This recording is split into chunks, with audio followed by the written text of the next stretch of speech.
Thank you. Welcome, everyone. Tim's invited me to talk today and share a little bit of my story about innovation.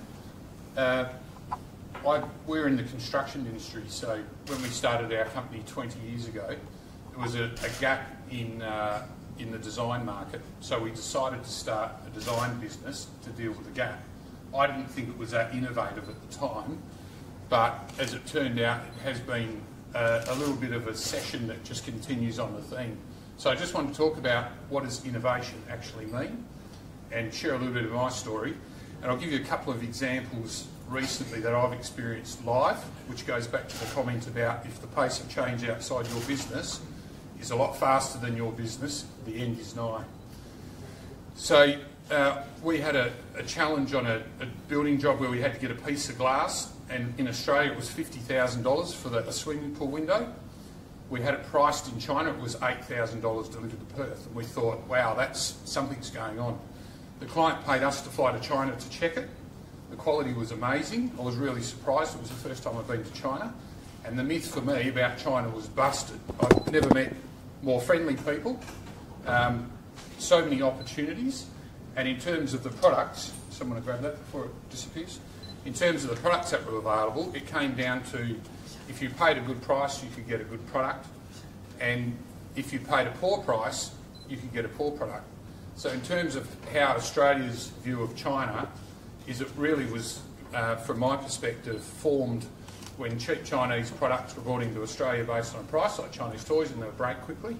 So the perception in Perth that everything that came from China was pretty ordinary.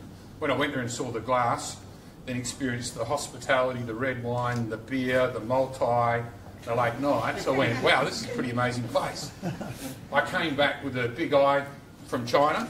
2 weeks I was exhausted, but just the follow-up and the innovation that was there, and the big thing that I brought home was a can-do attitude.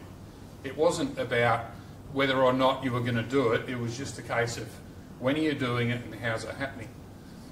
So we started bringing some products in, and what flipped out of that was a thirst in China for Western technology that I never anticipated. So the design work that we were doing in Perth, there was actually a real need for it in China, because China's trying to build a stronger Western brand, and if you can put a Western product into a Chinese product in a city of 22 million people, all of a sudden it differentiates you from the market, and the yield on that project will go up. So very quickly our design business in Perth ended up doing work in China, which I didn't expect. And it just came back from this can-do attitude scenario. Then we ended up with lots of people coming into Perth that were interested in what we're doing, so from that started a tourism business. So in terms of innovation, it was about meeting a need. So when you start talking about meeting needs, you've got to stay current with the market. So 2 years ago I was in China, called an Uber. Next day I went to call an Uber, and it wasn't working. And DD had bought Uber for $10 billion and shut it overnight. Now I thought it was great when I went to China because I could get an Uber and it was easy. Then I downloaded WeChat, just started buying all my rides at a third of the price of what Uber was. Much quicker, much better. Now I never thought, because Uber was new in Perth, that Uber would get taken out. Last week I was talking in KL at a conference.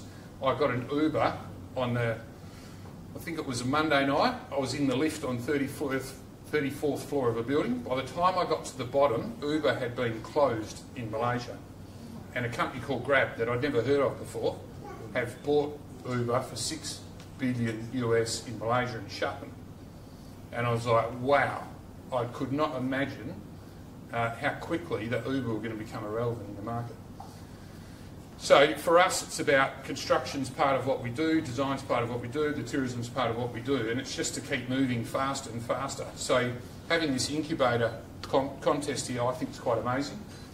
One of the things I like is giving back to young people that sort of are confined by where their head is, and when you can talk to them and talk about where they can go forward and what the opportunities are, a lot of people like giving back. So it's a great concept behind this. And I think it's a great place in Perth. It's close to China, same time zone, everything's just set. So I think it's really good. So well done to AMS and Tim for setting it up, and thank you very much.